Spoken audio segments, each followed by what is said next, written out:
আমাদের যার যতটুকু অবস্থান আছে সেখান থেকে আসুন, আমরা আমাদের দেশটাকে নতুন করে গড়ে তোলার চেষ্টা করি।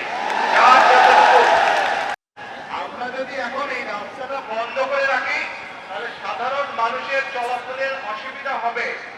যেহেতু আমাদের আজকে এখানে কোনো কর্মসূচি নেই, সেই জন্য আমরা চেষ্টা করি যত দ্রুত সম্ভব রাস্তাটাকে খুলে দেওয়ার জন্য, যাতে সাধারণ মানুষ চলাফেরা করতে পারে স্বাভাবিক।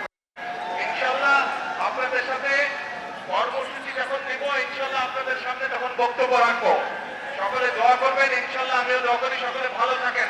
আর একটি কথা, আমাদের যার যতটুকু অবস্থান আছে সেখান থেকে আসুন, আমরা আমাদের দেশটাকে নতুন করে গড়ে তোলার চেষ্টা করি।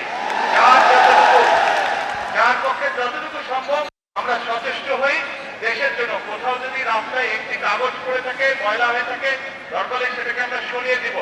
এইভাবে ছোট ছোট করে কাজ করার মাধ্যমে আমরা দেশটাকে গড়ে তুলে আসুন।